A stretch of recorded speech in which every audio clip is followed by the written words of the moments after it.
జమిలీ పక్కా అనే ఆరోపణలు కూడా ఉన్నాయి. మనకు తెలుసు జమిలీ ఎన్నికలు జరగాలని కేంద్ర ప్రభుత్వం ఎప్పటి నుంచో కూడా ట్రై చేస్తున్న పరిస్థితి. సాధ్యాసాధ్యాలను పరిశీలించిన మీదట జమిలీకి జై కొట్టే అవకాశం చాలా స్పష్టంగా కనబడుతుంది. అంటే జమిలీ అంటే ఏం లేదు, వన్ నేషన్ వన్ ఎలక్షన్ అనే ప్రతిపాదన. అంటే ఒకేసారి దేశవ్యాప్తంగా ఎలక్షన్లు నిర్వహించాలని జమిలీకి జై కొట్టుతుంది కేంద్ర ప్రభుత్వం. దీన్ని ఇండియా కూటమి వ్యతిరేకిస్తున్న సంగతి మనందరికీ తెలిసిందే. ఇక జమిలీ ఎన్నికలు ఖాయమని రాష్ట్రంలో బలం క్షీణిస్తుందని తమిళనాడు ముఖ్యమంత్రి స్టాలిన్ సహా పలు ప్రాంతీయ పార్టీల అధినేతలు అంటున్నారు. కేంద్ర ప్రభుత్వం జమిలీ ఎన్నికలకు సన్నద్ధమవుతుందన్న సంకేతాలు ఉన్నాయని మరి తెలుస్తుంది. ఈ నేపథ్యంలో తెలంగాణలో పార్లమెంట్ అసెంబ్లీ ఎన్నికలు ఒకేసారి జరిగే అవకాశం ఉండడం రాష్ట్ర రాజకీయ ముఖ చిత్రాన్ని పూర్తిగా మార్చనుంది. దేశవ్యాప్తంగా చేపట్టనున్న జనగణన ప్రక్రియ వచ్చే పార్లమెంట్ల ఎన్నికల్లోనే పూర్తి చేసి నియోజకవర్గాల పునర్విభజన, మహిళా రిజర్వేషన్ల ప్రక్రియ పూర్తి చేస్తామని బీజేపీ ఎంపీ లక్ష్మణ్ ఇటీవల చాలా కీలకమైన వ్యాఖ్యలు చేయటం అయితే జరిగింది. జనగణన తర్వాత తెలంగాణలో నియోజకవర్గాల పునర్విభజన ప్రక్రియను కేంద్ర ప్రభుత్వం చేపడుతుందన్నారు. కేంద్ర ప్రభుత్వం చట్టసభల్లో మహిళలకు 33% రిజర్వేషన్ కల్పిస్తూ ఇప్పటికే చట్టం చేయడంతో వచ్చే ఎన్నికల్లో దీన్ని అమలు చేయనున్నట్లుగా సంకేతాలు కూడా వస్తున్నాయి. ఇక 34కు పైనే పెరగనున్న ఎమ్మెల్యే స్థానాలు, మరో 6 ఎంపీ స్థానాలు పెరిగే అవకాశం ఉంది. అదేవిధంగా మహిళలకు మీరే మహారాణులు అనే విధంగా మహిళల రిజర్వేషన్లు కూడా పెరిగే అవకాశం అయితే స్పష్టంగా కనబడుతుంది. నియోజకవర్గాల పునర్విభజన జరిగే అవకాశం అయితే చాలా చాలా స్పష్టంగా కనబడుతుంది. చూడాలి మరి రానున్న రోజుల్లో దీని మీద ఎంత తొందరగా కేంద్ర ప్రభుత్వం ముందుకు వెళుతుందనేది మనం వేచి చూడాల్సిన పరిస్థితి. ఇక తెలంగాణలో సారా దుకాణాలు తెరవాలి, సారా దుకాణాలను తెరవాలి. జడ్చర్ల ఎమ్మెల్యే అనిరుద్ రెడ్డి సారాను ఎందుకు నిషేధించారో ప్రభుత్వం క్లారిటీ ఇవ్వాలి, మధ్యప్రదేశ్ ఒడిస్సా తరహాలో నడపాలి అని చెప్పి మరి అనిరుద్ రెడ్డి చాలా కీలకమైన వ్యాఖ్యలైతే చేశారు.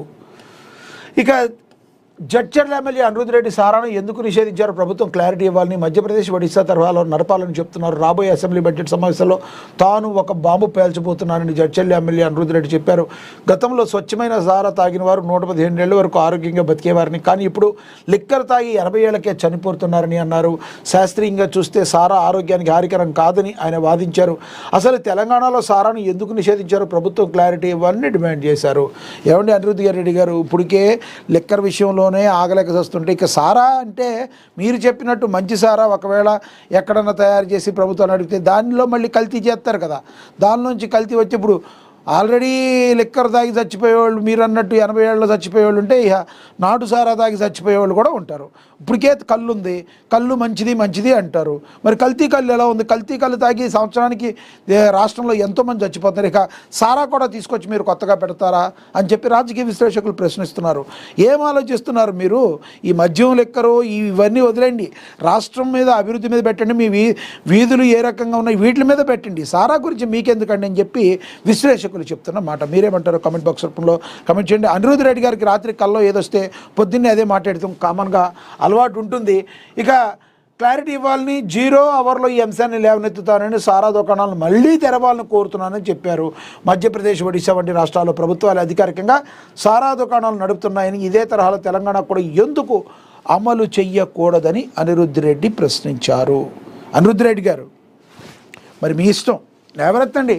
మరి ఏం జరుగుతుందో అనిరుద్ రెడ్డి గారు చెప్పిన మాటల్లో ఎంతవరకు వాస్తవం ఉందని మీరు అనుకుంటున్నారు? మరి ప్రభుత్వ సారా దుకాణాలు మళ్ళీ తెరవాలని మీరు కోరుకుంటున్నారో ఏమనుకుంటున్నారో మరి కామెంట్ బాక్స్ రూపంలో కామెంట్ అయితే చేయండి. ఇక ఇరాన్కు రష్యా సంపూర్ణ మద్దతు, పుతిన్ ప్రకటన, నూతన సుప్రీం ముజ్తబాకు అభినందనలు. ఇది చాలా చాలా ఇంపార్టెంటు. మరి ఇప్పటి వరకు కూడా పరోక్షంగా ఏదన్నా ఉండుంటుంది అనుకోండి, కానీ బాహాటంగా ప్రత్యక్షంగా ఇప్పుడు ఇరాన్కు రష్యా మద్దతు ఇవ్వడం అంటే ఈ యుద్ధం ఇప్పుడులో ఆగేలాగా కనబడటం లేదు. ఇప్పటి వరకు ఇరాన్ ఏకాగ్గా ఉన్నప్పటికీ కూడా మరి కొన్ని దేశాలు తటస్థాన్ని మెయింటైన్ చేస్తాయి. ఇండియా కూడా తటస్థంగా ఉంది, ఏమి చేయలేని పరిస్థితి. ఎందుకంటే మనం ఎవరితో కూడా శత్రుత్వాలు పెట్టుకోం. మనతో ఎవరన్నా శత్రుత్వం పెట్టుకుంటే మనం కంపల్సరీ అది వేరుగా ఉంటుంది, కానీ మనమంటూ శత్రుత్వం పెట్టుకోం. అయినప్పటికీ తటస్థంగా ఉన్నా కూడా మనం కొంత లాస్ పోవాల్సిన పరిస్థితి ఏర్పడుతుందంటే యుద్ధం ఎంత చేటును చేకూరుస్తుందో మనకైతే అర్థమవుతుంది. వాట్ ఎవర్ ఇట్ మేబీ, ఏదేమైనా అమెరికా ఏదైతే ఇజ్రాయెల్తో కలిపి జాయింట్ ఆపరేషన్ కలిసి ఇరాన్ మీద దాడి చేసిందో ఇప్పటి వరకు కూడా అమెరికా ఎన్నో వేల డాలర్లు డబ్బు ఇప్పటికే ఖర్చు చేసింది యుద్ధానికి సంబంధించి. బహుశా మరి చైనాకి కానీ రష్యాకి కానీ అమెరికా ఎక్కువ డబ్బు ఖర్చు అయిపోవటం, మరి ఎక్కువ డబ్బు ఉందనే అహంకారాన్ని తగ్గించాలని అనుకుంటున్నాయి. వాట్ ఎవర్ ఇట్ మేబీ ఏదైనప్పటికీ కూడా మరి ఇప్పుడైతే ఇరాన్కి మేముండాము మీకెందుకు అండగా అని ఒక డైరెక్ట్ మాట చెప్పడం వల్ల యుద్ధం ఇరాన్ ఇప్పుడు వరకు ఒకటే దేశం అనుకుంది, కానీ ఇప్పుడు రష్యా లాంటి బలమైన దేశం మరి తోడైతే ఇరాన్ ఇప్పుడులో యుద్ధం ఆపుతుందా?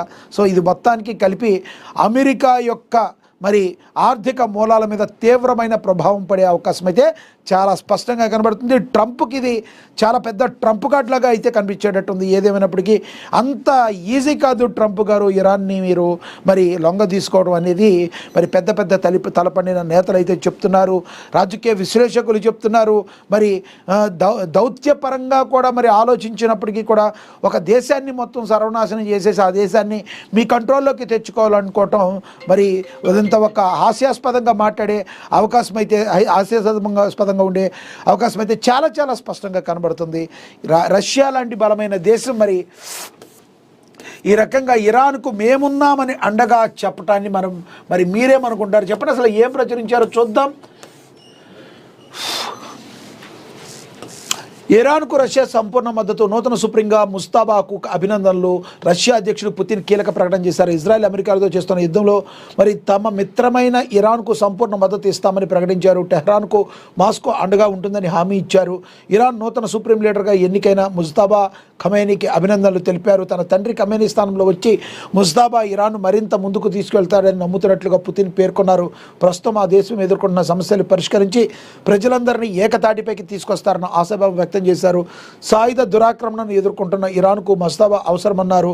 ఇరాన్ అధ్యక్షుడితో మాట్లాడిన పుతిన్ ఇరాన్ మాజీ సుప్రీం ఖమేనీతో సహా ఇతర నేతల మృతిపై సంతాపాన్ని వ్యక్తం చేశారు. ఇది ఎటుపోయి ఎటు వస్తుందో మరి ఓవరాల్గా అయితే మరి ఇరాన్, ఇజ్రాయిల్, అదేవిధంగా అమెరికా సంయుక్త యుద్ధం వలన ఈ యొక్క యుద్ధం వలన భారతదేశానికి అయితే మరి మనకి చాలా చాలా లాస్ అయ్యే అవకాశం చాలా స్పష్టం. లాస్ అంటే వేరేగా కాదు, మన ఆయుధ సంపత్తి మనం ప్రత్యక్షంగా యుద్ధంలో లేం కాబట్టి. కానీ మరి ఈ యొక్క నిత్యావసరాల సరుకులు పెరిగిపోయే అవకాశం స్పష్టంగా కనబడుతుంది.